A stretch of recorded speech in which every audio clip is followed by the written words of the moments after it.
45 years is a little difficult to encapsulate, but I'll try. So Eric started out originally as a logging company, and I moved up from Southern California and met him and logged with him for one summer, which was very exciting. Then we started doing manufacturing of little greenhouses and storage buildings that were prefabbed and could bolt together that we designed ourselves. Very cute. Then Eric found a four-sided molding machine and taught himself how to make moldings. Moldings are the shaped wood, like for siding or crown molding or whatever. And we started doing millwork. And then we started working with high school kids. Eric is severely dyslexic and is very comfortable talking about that. And he understands how incredibly difficult it is in the current educational system. So we started working informally with kids for about 10 years, trying to get something formal set up. In 1991, we opened for tours because we had all these antique tools and people kept coming down and saying, "Oh, show me what this looks like." And we realized we had a route. Then in 1999, a teacher came down with his homeschool group and said, we can do this. We can create an actual high school program. So he talked to the Humboldt County Office of Education, and we set up a collaboration. The kids went to a classroom site, and then they came here. It was fabulous, just fabulous. These kids shined. It was really, really exciting. And we did that for 19 years until just last year we expanded to include other schools as well, not just the community school. A lot of these kids have not only learning disabilities, but have been through all different kinds of trauma in their lives. And Eric and I have as well. So we really, really relate to these kids. You got your abuse and your drugs and your homelessness and all of the above. We wish we could have just adopted them all and have them come and live with us. But being able to provide a place for them where they could get nurturing and receive the satisfaction of making something with your hands. When you make something and you put yourself into that, there is a feeling of pride that is just pretty phenomenal. So we did that, and it was very, very exciting. And now we've expanded, and we are serving 5 other charter schools. Same concept. They go to a classroom site, and then they come here and take the classes. Now, all of the millwork is going on all at the same time, of course. And let's be honest, the millworks is subsidizing the nonprofit stuff that we have going on. I teasingly tell people that we did it backwards. Normally what you do when you have a business is you become financially successful and then you create a nonprofit arm. No, we had to do it backwards. We had to do all the nonprofit work and then say, maybe we should figure out a way to make this financially viable. So that's why we formed the nonprofit and are now able to receive donations and grants and so forth. So one of the really fascinating things about Eric is that he is excited about everything. And when he gets excited about something, he wants to do it. So we had the Millworks, which is all antique tools, which is why we opened for tours. So then he says, well, let's build a boat. So we built a boat. And then he says, well, let's do blacksmithing. So we built a blacksmith shop. What about lapidary work? I love rocks. So we built a lapidary shop. We built a ceramic studio. Everything he gets excited about, we end up doing. And that expanded from just the millworks to becoming a full, in essence, craftsman's village. And now our visitors not only get to tour the equipment, but they get to come and take classes. So we have workshops, couple-hour workshops, and then we have 5-week sessions. And so everything that the high school students were doing has now been expanded to the public, which works out great because the longer plan that we've been working on for quite a while now is to build a full village with little houses where all the studios will be. We'll get to take the fabric arts out of the wood shop and put it in its own building. And then, this was my idea, to have places where people can stay. So people will be able to come tour all of the facilities, take classes, eat in the cook shack, which will then be called Vivi's Cafe and Tavern, and stay at the village. And the city and the state are so supportive of this that they have funded a strategic plan and show that it makes money, which is pretty unheard of for a nonprofit. One of the things that is very, very important to Eric is the power of working with your hands. One of the counselors that we worked with, she runs the veterans program at College of the Redwoods. She said, when you're working with your hands, the intrusive thoughts stop. And I'd never thought of that, but it's true. If you're the kind of person who has garbage, negative stuff going around in your head, and you have a way that you can stop it that doesn't involve drugs or alcohol, that's pretty exciting. Plus, you get something at the end that you can say, I made this. Eric feels that it's very important to capitalize on the power of working with your hands. It helps people heal on an internal level, and it helps them explore their own creative talents. Everybody wins. So 4 years ago, we were approached by the Veterans Administration, and they said, you should have classes for vets. And we worked with our local junior college, College of the Redwoods, for a year, and nobody could figure out how to do it. And then we got another phone call, and this gentleman said, I have the perfect project for you. It's impossible, and there's no money. So, of course, Eric said, sign me up. No, actually what he said was, if this is, as he says, sexy enough to get the veterans program started, we'll do it. So the family in Springfield that was part of the team that was organizing the Lincoln funeral reenactment and commemorative ceremonies, they paid for the materials. The veterans got money through the GI Bill going to College of the Redwoods, and then a lot of people volunteered. Of course, we volunteered our time. And we built the Lincoln hearse, a full replica of the Lincoln hearse. It's phenomenal. We had to teach ourselves. We didn't know how to do any of that. We didn't know how to cast. Then we shipped it to Tombstone, and it got painted. It got the wheels attached. Then we all went to Springfield, Illinois for the ceremonies. You can imagine all those PTSD veterans in those crowds. We even had a 21-gun salute. Can you imagine? When it was time for everybody to be honored, Eric was nowhere around. He'd gone to hide. It was intense. And we all bonded in a way. I think it's a little bit like the military, where you have to stay together in order to survive. We bonded in a very powerful way. We still get together for reunions. So then, in 1992, Eric happened to be in Colorado Springs with an extra day after a conference. He had this little tape recorder with him, and he walked up and down and he recorded rhyming poems of his time in Vietnam, from the going in to the coming home. And he has an ability to put things in such a way that you really get the human aspect of it. Not the gore, but the humor in it.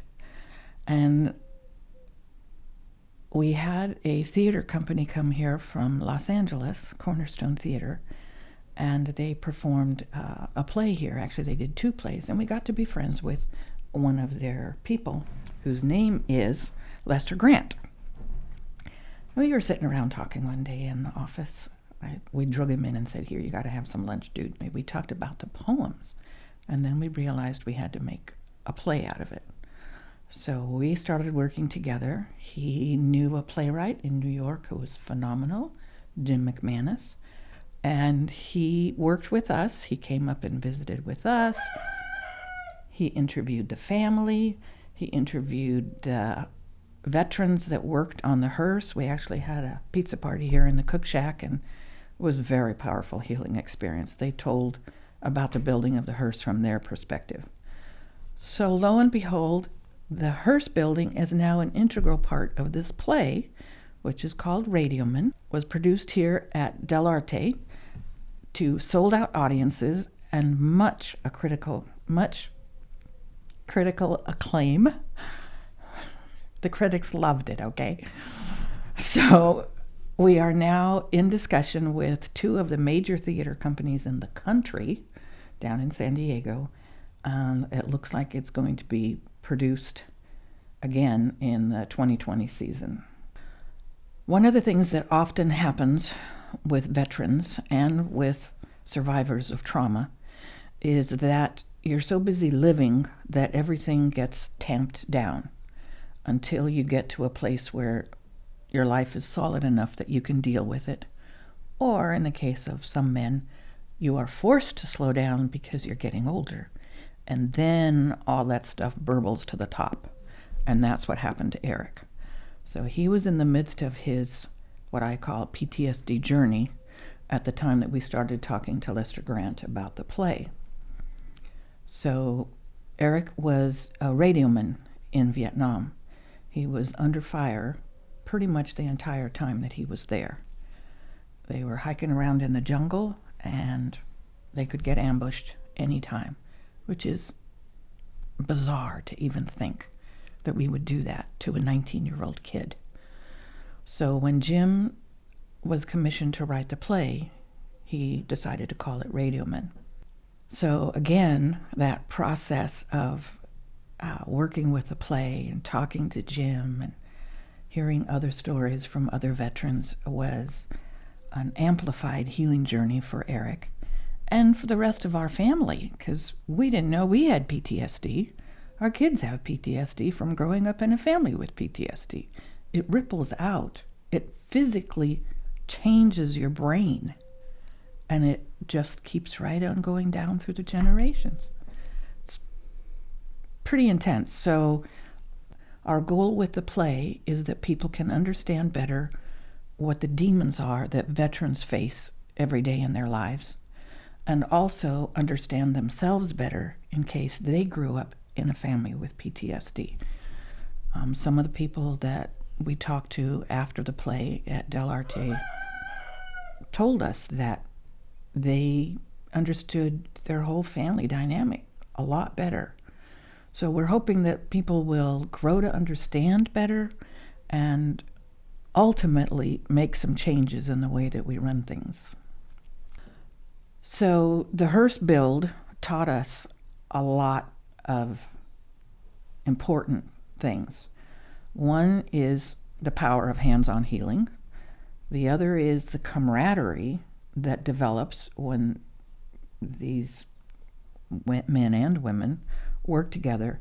And the third thing is that it has to be something of significance that contributes to the general public.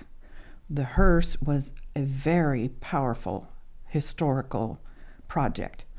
We have two projects that we have proposals for and that we are waiting for funding on. One of them is a historic trolley in San Francisco that is currently just wrapped in plastic waiting to be restored. And the other is a series of train stops for the historic railroad in Sacramento. So these proposals allow for the veterans to come and work on those projects, and it allows for the funding to actually maintain the program, to run the program. So the veterans are there. They're ready to come. We just can't afford to do it for free anymore. Sometimes I wonder what I would have done with my life if I hadn't met Eric and had Blue Ox become such a key part of who we are. And I realized I would have gotten my teacher's credential. I would have taught high school because that's the age that I love. And I know I would have got disgusted with the current educational system and formed some kind of alternative high school program. So here we are. I probably would have joined the Peace Corps and worked in some way to improve the lives of people. And here I am. Of all of the things that are important to me, other than being a wife and mother, I knew that was fundamentally who I am. Contributing to people, helping them along the journey of life and some of its amazing, incredible challenges. That's what was really, really important to me. And now I'm turning around and looking and going, oh, I did that. I'm doing that. How can we possibly measure the number of kids whose lives we have changed and helped and made richer in 20 years of, well, actually 30 years of working with kids? We are still in touch with the first young man that we worked with 30 years ago. He's a great kid. So you can't quantify that.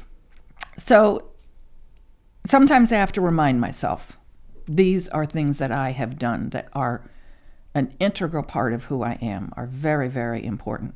Specific things, the 2 trips that we went to San Francisco, to the conferences there, that was amazing.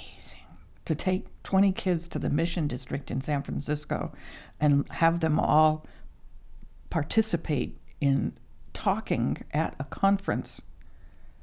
Phenomenal. And what was that Phenomenal. conference? The conference was called Kids Who Know and Do.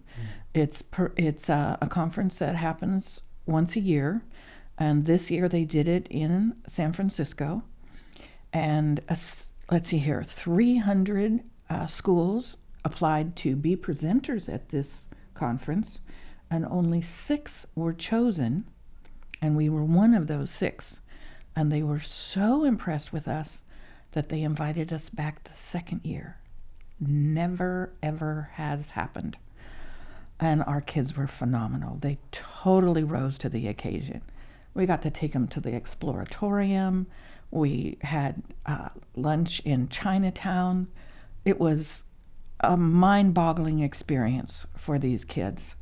On a daily basis, the things that were exciting were when somebody would make something and come in and show it to us, because they'd always bring them into the office and show us, the rest of us that worked in the office that didn't get to do the hands-on work with the kids. And we'd all ooh and ah and tell them how fabulous it was, and their faces beamed. It was so cool. Or when somebody would come and say, you know, can I tell you about something or other? Or you would just sit down and they would come and sit down, and then pretty soon you're having this discussion and you're sensing that they have things they want to ask you about, and you do your very, very best to be there for them in that moment. It was an amazing, amazing experience.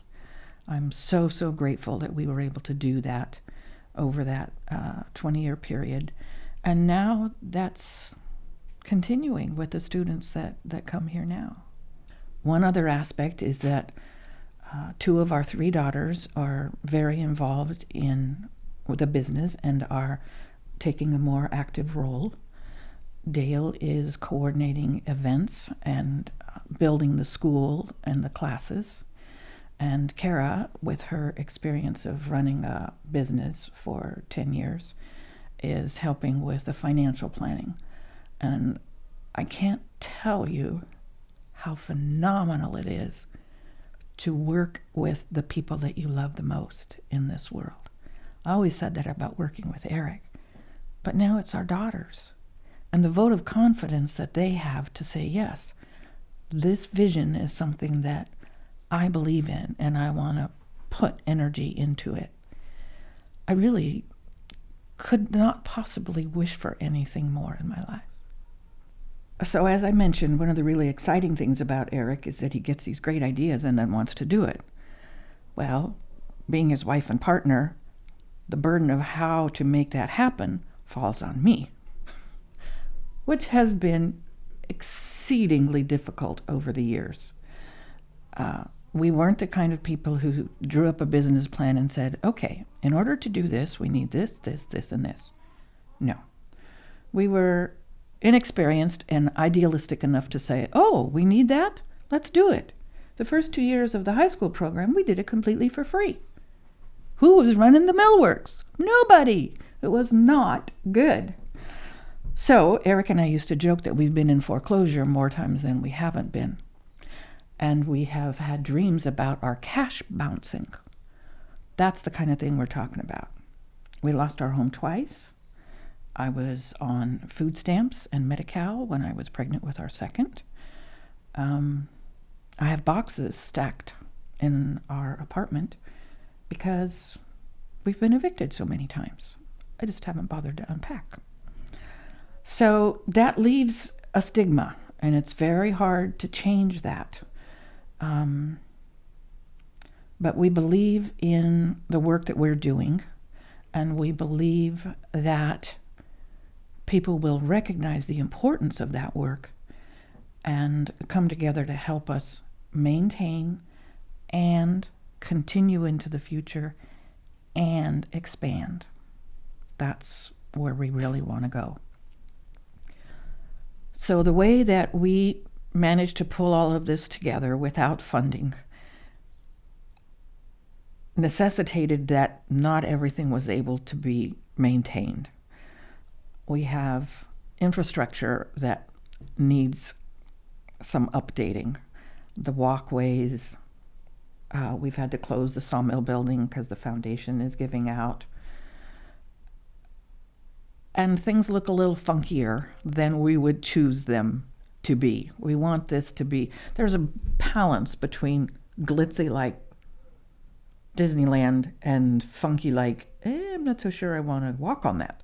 It has to be somewhere in between that. So there's a list of things that need to be addressed. One of the things that we seem to have a consistent problem with here is roofs. We get a lot of rain here in Humboldt County, and we have buckets collecting water in the Fabric Arts Department and some of the skid camp buildings here.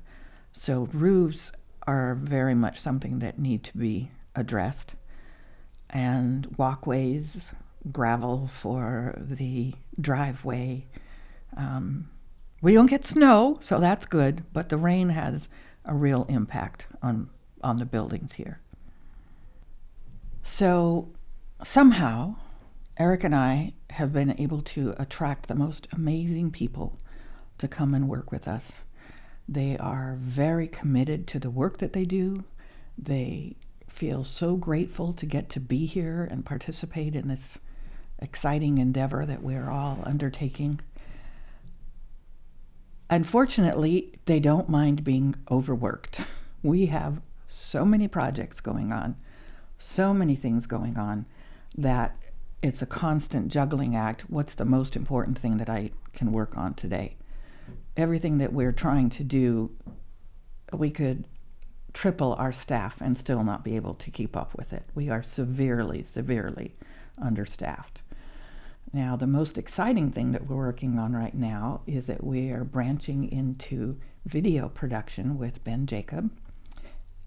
We thought he was just going to be our lapidary instructor, but lo and behold, he knows how to do video, which is something that we were told to do 30 years ago. Video is a way that people will be understanding and learning things. So we are going to be mounting a campaign, a GoFundMe campaign, and we are going to be having video production as part of our outreach to the larger community, because a lot of people can't come here. So we're going to have how-to videos. We're going to have little stories about some of the adventures that we've had over the years and where we're going. And we'll be having videos about where we're headed. It's going to be very entertaining. It's going to be really, really fun. Eric and I will be getting interviewed, of course. We're both such hams. And so are our daughters. Our daughters have their own perspective about how things happened in the past and where we are going and what we anticipate seeing. So this will be a whole new avenue for Blue Ox, and we're very excited about that. We had a fabulous relationship with the Humboldt County Office of Education and the community school system for many years. Unfortunately, their funding kept getting cut and kept getting cut. And we had subsidized it from the get-go, so by the time that we got to the 1920 years, we just had to let it go. And emotionally, it was a little bit like getting a divorce after 20 years. It hurt, and the girls and Eric and I discussed it long and hard. It was very, very difficult to say we can't do this anymore. So we reached out to the charter schools, and they jumped on board. They said, "Oh my God, we've been waiting for this for years. We're so grateful you can do this."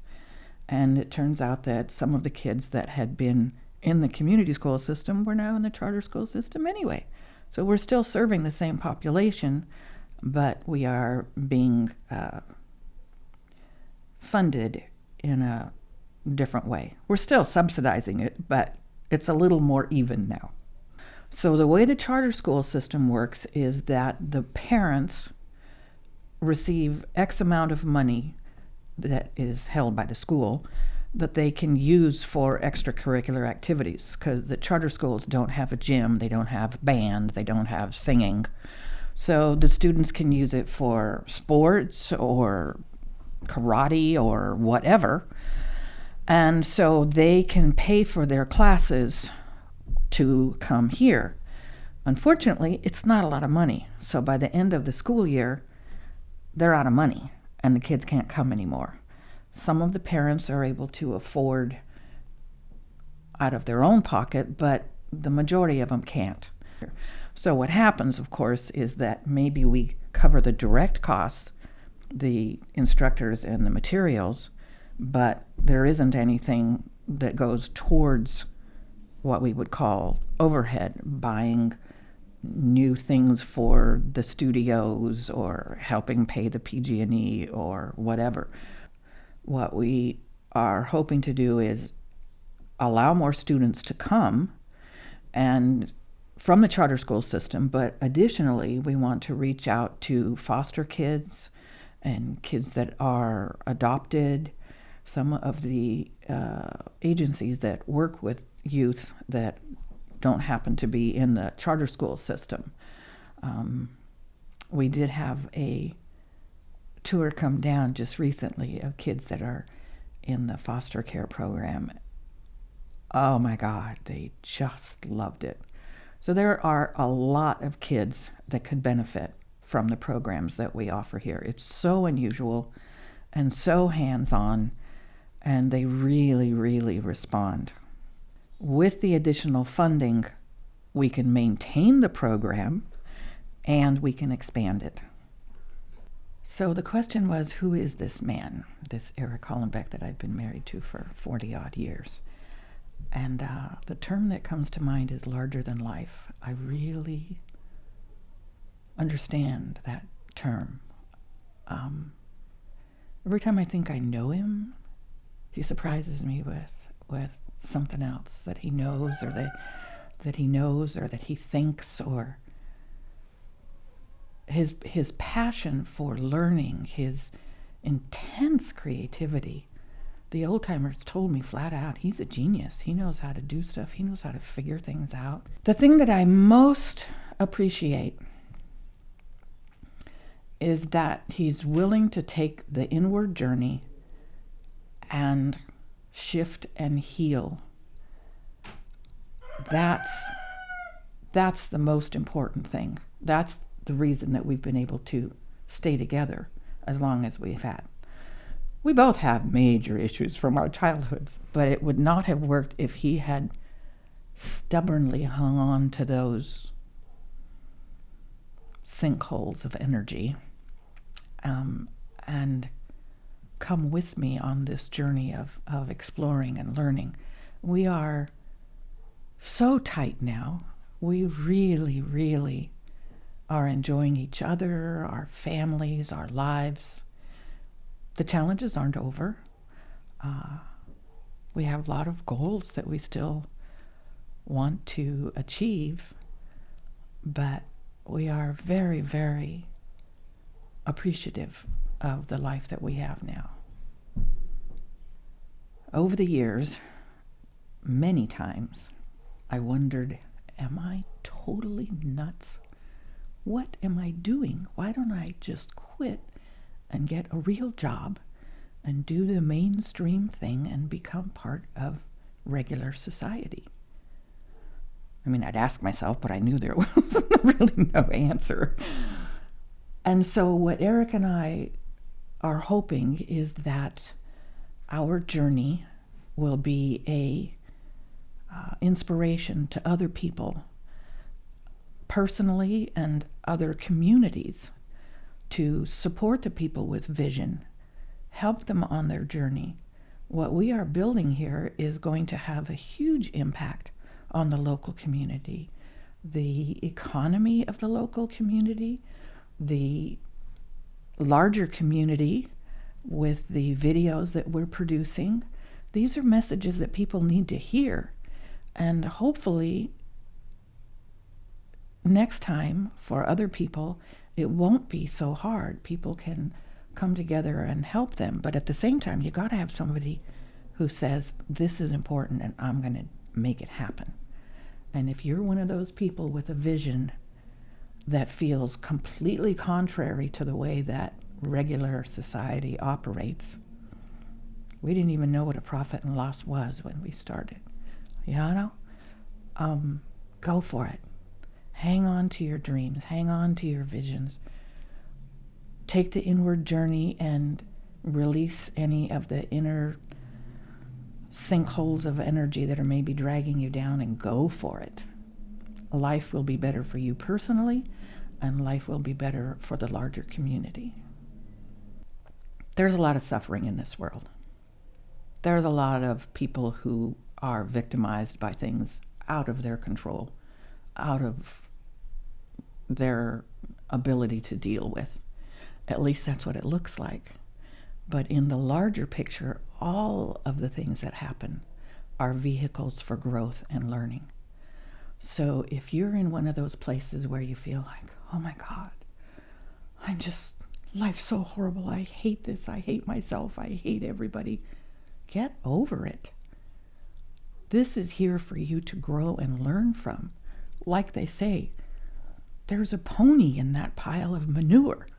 There's good stuff, but you have to shift your attitude. There's so much joy in this world. There's so much love and beauty. If you just keep focusing on the sucky stuff, guess what? That's going to keep showing up in your life. And if you can open your eyes to incredible joy and beauty and love, guess what? Your life will go more in that direction. Yeah. Hi there. Thanks so much for listening. I hope that you enjoyed hearing some of the adventures and some of our plans for the future. And I hope that you were inspired to support us. We believe very much in the things that we're doing here, and your support is vital to make it all happen.